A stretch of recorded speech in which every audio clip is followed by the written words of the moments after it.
I'd like to share my nightmare with you, all my viewers. My lofty viewers, it's either 1 or 0 on my videos. Except for checking the transmission fluid. For some reason, that's like 500, 700. Well, the rest is like 1, 0. I'll figure out the reason for that in the future. I don't consider it on my priorities.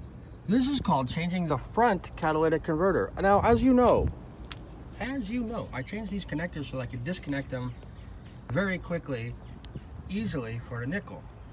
I had spare parts, so I put these butterfly things on top of these other connectors that have the butterfly screws on them, so I can, for example, remove the negative battery terminal when I'm changing anything electric. For example, this battery was the wrong battery in the beginning, but I sold the other battery, got this battery, and it costed me a nickel. Put the proper battery in. The connectors cost me a nickel, the batteries cost me a nickel. The plus, the way Chevy's engineered it, if you touch the wrench to this thing, even though it's painted, it conducts electricity very well. And it shorts, it causes sparks and shorts. That's the way Chevy designed this. So I had this spare rubber and I put it on with about a nickel's worth of tie-dyes. Now I don't have that problem anymore. Wrenches won't touch this. I could put this on around this, but wrenches are straight, so they don't touch it. I can fix it later like that. Betterly. But it's a nickel either way. The connectors cost me a nickel. This thing I found at the junkyard. It's hypothetically possible I stole it while I was getting my alternator. And actually, it's possible that I said, how much do you want for this? And they said, don't worry, it's free. And it costed a nickel because I got some dust on my fingers. I had to clean my hands. So the rubber connectors to stop the dumbness of Chevy Impala was a nickel. The proper battery to stop the dumbness of the dealer was a nickel. The battery was a nickel after I sold the other battery, which was new, but it was the wrong battery. The connectors were on the wrong sides, and it was way too big for here. And then it had the wires stretched, the alternator wire stretched way over here, and the minus wire stretched way over here. I fixed all that. I put rubber. I had this thing that only cost me a nickel. Then everyone said I needed a new starter. It's not true. I might still need the ignition thing. That might have costed 20 bucks. It's in the glove compartment. But the starter delays and stays on. All the experts of 20 years experience said I needed a new starter. So I did. I put the new starter, and there's a reason I'm babbling about this. I put the new starter on it. If you've been running, shall you touch this, by the way, or change your oil like that. If you touch this, that might hurt. I didn't do it luckily. But if you change your oil, only run the car from cold for 1 minute or less, something like that, maybe a minute and a half. Because after that, this gets dangerous. Maybe wait, do the oil plug first or something, and then take this off. It'll cool down if you only run it for a minute and a half. But the point is, that everyone thought I needed a starter. I changed it. The labor is supposed to be a lot. It's not. This is easy to take off. These 4 bolts and the 2 bolts down there on the exhaust are easy to take off. This thing can unplug right here. This, unfortunately, is not the front catalytic converter that I'm babbling about. This is the rear one. Chevy Impala engineering. That's the front of the engine. The frontmost cylinder is bank 1. Bank 1, everything on bank 1 side is called the front. That's the front back there. This is easy. I did this a couple times because I changed the starter twice just to make sure everyone was positive they were right, and they were both wrong. I got started from the junkyard. Now I have like 2 spare starters. Never needed a starter in the first place. Would have cost me a nickel if I didn't listen to all the experts of 20 years. In this case, sometimes they're right. They're usually right. In this case, they were all wrong. They were positive they were right. Wish I could tell you. That means the real experts who are positive they're right are still wrong. That adds a tint of uncertainty, doesn't it? Still, we must be careful and listen to their advice because they got better guess than us, I guess. All you do is unplug this thing. Unplug. There's another one down there. You could get it from the bottom. You could even reach down here and get it. It's another plug. And then once that's all done, you take these 4 bolts off with an extended 15 socket wrench. You take the other 2 bolts off down there. You could even see that if this camera wasn't so horrible. They're just nuts on top of bolts. And then you take the thing off and you carefully pull it off this way. It's gone, it's out of your way, and you change the starter, same different. Certainly take the minus off before you change the starter because there's an active plus right there. It's right next to the car. In fact, these metal gaskets can fall down and hit the wire to the starter, and they can spark to the engine. This hot wire to the starter can catch these gaskets, spark the engine. So disconnect that in the beginning, might as well. And then to take this off is a piece of cake. It takes like 10 minutes to change the starters, 2 more bolts, and a thing right there, another bolt right there, which I can put. But the whole thing takes 20 minutes. This is the catalytic converter everyone has YouTube videos about on YouTube, and they say it's easy, and it is. if you're careful and you do everything in the proper order. This catalytic converter, no one's got a video about. This is the front one, back in the back. Chevy, as the guy from the auto store told me, Chevy. There's nowhere for a catalytic converter to fit out of here. I don't think it will fit right there. Even if the other thing is straight, I don't think it will fit. If you remove this thing, it doesn't make any difference. There's something right behind it. This is easy to piece of cake to remove, but it doesn't give you any more space to remove this. You can certainly take this PCV wire or whatever this wire, maybe this is the wire to the PCV, I'm not sure what it is. You can certainly unplug that, and it'll give you another like inch. But a catalytic converter will not fit through here unless you remove this whole giant plastic thing, which is what I might end up having to do. So I'm figuring I can't take it out of the top. Very difficult to get it out there. It's very difficult to get these bolts. They are 15 millimeters. You need an extended 15 millimeter socket the way these bolts are. Same in the front of the back. See how they stick out? Regular socket won't fit over them. Same thing back here. Get a ratchet wrench that extends and retracts because you might need leverage in the start, then you want it to be smaller later. With an extended 15 millimeter socket and the head that swivels, then you can reach all these bolts. You don't even have to remove this. Better, you shouldn't remove this beauty cover, as Scott Kilmer, no, stupid beauty cover, as Scott Kilmer calls it, because you can like rest your arms on this while you're slowly ratcheting it 2 inches at a time, each bolt.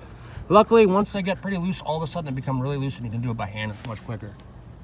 Then down there, it's the same 2 bolts on the exhaust pipe. They got more rusty back there, so spray with, I don't know, I use a liquid wrench that worked for me, and sprayed it, wait 5 minutes, dried it off with a paper towel so the socket would grab it, and that took it off easily. It was all off. And before I totally removed it, I unplugged these things. These ones, there's one of them. The other one's down there. You get it from the bottom. This one's from the top. This one, first you take out this thing, you pull this out, then you push forward on the top thing of the rectangle. It's just one clip on one side. You push up on it. Wishfully, without breaking it, you slide the connection off. It's disconnected. The bottom one down there is disconnected. When you are ready to detach the actual oxygen sensors, I believe it's a 22 millimeter oxygen sensor socket is the best, and I believe I heard a 7/8 regular wrench or 22 millimeter regular wrench will also work. I think if you're clever, the right adjustable wrench will work. Whenever it's time to do that, you do that too. First unplug it, I suppose, and then take those off when the time is best. Then you go down there, like I just said, you take off those 2 bolts down there from the bottom, and you wiggle the thing out. It's totally stuck. First, you have to take this one on the top. I'm not pointing my camera at it, but it's right. It was right here. I have it halfway out. Move it backwards, and that way it's not stuck on these 2, because the top 2 are nuts. The bottom 2 are bolts. The top 2, you take the nuts off the bolt, so then you have to slide it this way to get it off the bolt so it can go up and down. Then you have to move it up to get it off the 2 bolts, which you took the nuts off of on the bottom. So this way, once all the bolts and nuts are off, take this way, move it this way, then pick it up like this, and then it is deconglobulated from all that stuff. Supposedly the dealer wants $800 for the labor to change this catalytic converter, and I can see why. Because I started it yesterday, I was gonna take it out and change I was gonna change a NOx sensor right behind it. Then I was gonna put the new one in, and then I couldn't get it out. So it's a nightmare. I think I'll label this video like that. Yeah. There's an alternator. I got it for 25, what is it, 30 bucks from the junkyard? 5 cents of labor. Not very difficult. You have to make sure you know how this belt goes before you take it out. You have to take this. There's a video about it. I need not babble about it, but you have to remove the the pressure wheel. You put a wrench on it. You can even at the junkyard, I put a regular wrench on the side of the wheel because I forgot to bring my tools, and I just push the whole wheel this way. And either way, you get slack on the belt. Then you take the belt off the side of the alternator. Then you take off all these bolts. There's a better video about YouTube. I need not say, but it was a nickel. So was changing the battery connectors and the battery and the labor for the starter, and would have been the labor for this, but I only took this out to get to the starter. This is easy. All those things are nickel. What else was a nickel?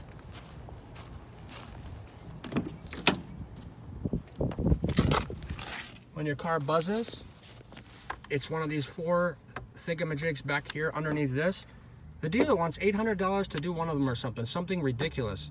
I did it. If you have clever hands, you can do it. It's just a bunch of tiny little screws. You get the right 5.5 millimeter socket and the right extensions, the right screwdrivers with wonky long extensions, and hold it all in place, and you can unscrew it, put it on, connect it. It took me like a half an hour. I did it in the dark. It's an $800 job. I also had to do one, there's 4 of them in total. I had to do one over here to catch from the glove compartment. That was totally easy. As much easy compared to this one. Maybe this took me like an hour and a half. This took me about 5 minutes. Same exact thing, but way easier to get to. Same story with the catalytic converters. I did each of those for a nickel labor, and I got them from the eBay or wherever for like 20 bucks each. You have to be careful you got the right one though and all that. And you know, like I said, when I couldn't turn this thing off because I have to fix the back. So I thought at the time I had to fix the back axle or one of them, my back. Did I say axle? Hubs and rotors. I got one rotor that's warped that makes it think this is catching, and maybe one of my hubs has got a bad speed sensor on it. I don't know. But when this is on, when it's activating in the wrong way and it's going off, how to turn it off is this off button. Traction control, stabilizer control, and all that. Turn that off. That will make your finger dirty. You'll have to clean your finger. It will cost you a nickel. The labor on these two things costed 1 nickel and 1 nickel. And I'm too tired of talking. There was about 2 or 3 other things. I did several things. They were all a nickel, and each one the dealer wants somewhere between $200 to $800. A regular mechanic wants $200, but they, you know, either one of them might screw up your car while they're doing it. They'll waste your time, and they want like 200 bucks. Every fix has been a nickel. This fix that I'm working on now will be a nickel, or would have been a nickel, but I'm not so sure. I may be in hell. I may have gone to hell and back in a handbasket. We're all going to hell in a handbasket, because quite frankly, I don't know if I can get it out of there. It was a real trip just to get it halfway out, and now it's stuck beneath the cross member, the front cross member. Talking about the front catalytic converter, which is in the back.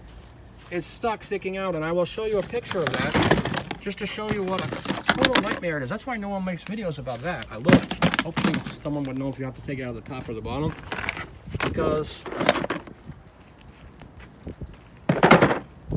I still don't know if it's supposedly, theoretically possible to take it out of the bottom or the top.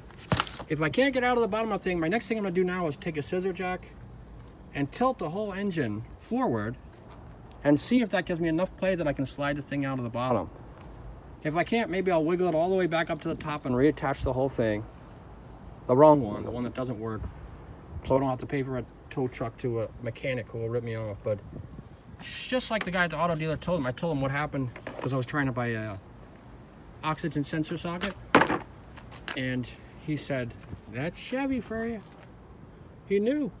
Chevy designs these things on purpose, so you have to go to the dealer and they can rob you. And that's true with every single one of these nickel fixes. I'm gonna end my videos at 100 videos, which I'm creeping up on. Otherwise, that'd be 50 nickel fixes. Yeah. I will show you now the nightmare that this has become. This isn't the best jack to pick up with one hand while it's stuck to other stuff, I'll tell you that much. No, it's stuck to these rotors I spoke of recently. What do you think of this? The Big Bird tester. Looks like Big Bird on Sesame Street, does it not? This thing actually finds a short, supposedly. When you hold it near a short, it finds where the short is. Pretty cool, huh? Never mind. I'm diverting. Now I will show you the nightmare of the front catalytic converter, which no one puts a video on YouTube about, and I can understand why. 1 second. Let me just put my phone closer out of the way.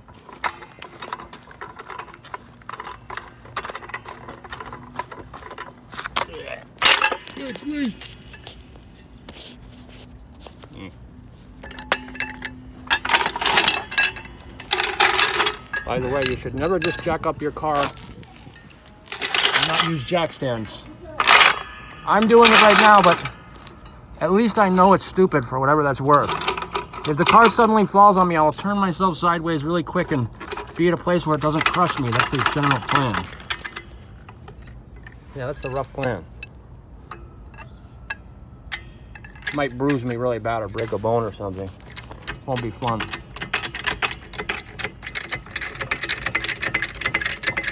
I have the jack stands, but unfortunately I haven't finished finished with them yet. I've got everything almost done, but not done yet. And now for the nightmare. Now for my nightmare. The nightmare of the front catalytic converter. So you know how horrible it is before you try to do it. Of course, maybe you're cleverer than me or in a better mood and you have better intuition, and it will be a piece of cake. That is it, stuck. Now I'll give you a better video of this because you've listened to my babbling for this long. So you must at least be able to see the real point of this video. Hard to get the camera where I can see what the camera's looking at. I can't put my face behind the camera, so to speak. Can't look at the camera's view. This doesn't move. I've unplugged everything. But as you can see, I'm blind because I'm looking through the camera sideways toward the back of the car. This thing doesn't move. It moves this much. I'm using a lot of force to move it at all. It ain't no picnic. And it's probably moshing up the oxygen sensor while I'm at it. So already looking at it, I can see that tilting the engine won't work. Listen to that train conductor screwing up my video. Making noise. My tilting the engine idea will not work. I had a better idea, which I will share with you, since my tilting the engine idea clearly won't work. It's nowhere near this thing. It's not what's holding it. What's holding it really close to this wall and this wire plUms is the exhaust pipe. Yeah, the exhaust pipe that goes up and over that thing and goes back down the car. So much for that plan. I had a better plan, luckily. My better plan was, and now I don't have to tilt the engine, my better plan was use your intuition, because that's how it always ends up being. I only got it down this far whenever I stopped trying to get it down this far. And I've been taught this lesson countless times for every second of my whole life. Whenever you use your intuition, have good lucky vibes, it's better than trying to be smart. So that will be plan number 0, which is what was actually my real plan anyway. I thought I could pretend to be smart and say I would tilt the engine back and maybe it would give me an inch, not even close, now that I'm looking at it. It reminds me of the Zen cone. You put the goose in the bottle, the goose grows up in the bottle, and then you can't get the goose out without cracking the bottle. How do you get it out? And the answer to the cone is the guy goes, Rico! The Zen master goes, Rico! After a while, when he stops thinking about it, and Rico, like, they're talking about something else, he goes, Rico! And then the guy goes, what? And he goes, the goose is out. And that's the same way this thing dropped as far as it did. Believe it or not, to get it down to here was tough. To get this thing, sorry for the horrible film work, I just can't see what I'm filming. To get this thing around that thing was almost impossible. Now I could say the next thing could be to remove these wire plUms. That's another possibility. In fact, that's a good possibility if you're doing it yourself, to remove these giant wire plume hobgoblins. They're not wire plUms, are they? They're oil. They almost look like they're oil lines or something, and the plume is just a temperature protector in it. To remove them before you do it, and if it's a metal oil line, now you're really screwed. But in any event, that's not plan number 0. I've told you plan number 0. And this video was about, wow, what a nightmare this is. What did the pros do at the shop? Did they remove the whole exhaust pipe or something? From there, all the way around the top and all the way back to here? I guess that's what they do, and that's what I might have to do. I might have to remove it there, which it goes around this. If those things aren't wire plUms, if they're oil lines, because it kind of looks like they are when I look here, then they're metal underneath and they won't let me see it. No, it's flexible, whatever it is. You either move them or remove the whole stupid ass exhaust pipe all the way up to there. So hard to see where the camera is on this thing. Maybe I should have looked at the phone first. To there. Oh. Yeah, there. That's a possibility. Then once it's removed, you can just lift it up a few inches and this will come out. There, I give you the solution. A solution. If you can't move these wire plUms, whatever they are, an oil line that suddenly becomes a flexible wire or something like that, then remove the whole stupid ass exhaust pipe from there to there. And then you don't have to remove the whole thing, just pick it up. There's space to pick it up 2 inches and move it over a little bit, 1 inch, and then this catalytic converter will slip out from underneath it. What a pain in the ass. Sorry to babble so much. That's how you do that job, that $800 job for a nickel. And by the way, like I said, when you undo those bolts up there, you can only move you got a tilted extended socket wrench with an extended 15-inch socket. All those tools are quite necessary. I've tried other ones while I was fiddling with it. You can only move the wrench like 5 inches, like a quarter turn at a time. It could slip off, so you have to have one hand making sure it stays attached or goes back to being attached so you don't strip out the nuts on the bolts on top. But luckily, once you've turned it like 50 times, 50 1/4 revolution, 1/4 circle turns, it becomes loose, and then you can just do it by hand. So it's quicker than you think, but it still took like an hour. The other one on the front, which is actually the rear, took me like 2 seconds. In fact, I put this weird Dr. Zeus wrench gizmo on it, and it's just like 2 seconds for all that stuff. But these ones are more difficult, but not impossible. And then you take these two off, and then you can wiggle that thing loose. The way I said, you detach on the top, pulling it outward first, and then lift it up from the bottom, because these bolts are sticking up through these holes in this thing, and you have to lift the whole thing up to get it loose from them. And then it's loose, but it's still completely stuck in a million directions. After that, next to impossible, as the dealer would want it to be, so that you go there and they can charge you $800 and keep you waiting for 3 days. You have to take an Uber or taxi home, and you have no car for 3 days, and they say, well, we're almost done. And then it's like a week, and they go, well, there's tax, and you needed these gaskets, and then it's going to have to cost you $1,000. Sorry about that. That's life. Thanks for waiting a week, but it's the weekend, so I'll have to come back Monday and get it. And then you can pay your $1,000. So this job should take a nickel. Now, while I'm babbling, I realize what it was. You can take off, at worst, that whole exhaust pipe just enough. Once it's detached from both ends, this whole exhaust pipe. Where is the camera part of this phone? Jeez. It's like I looked through my phone at what the phone's pointing at. It's not looking at what I'm looking at right behind the phones. Oh, it's a sun reflection. Then you take this whole wacky wonky exhaust pipe off, which is curved like that, and you just lift it up and over a few inches, and then you can fit this thing out of there. That's how you do it, man. It's worth $800, $1,000, and dealing with a dealer, it's better than that. Good grief. All right, that was a long video. I'm sorry. I hope the next video you watch, wherever it is not as stupid as this one. Good luck. I mean, you probably will be better than this one.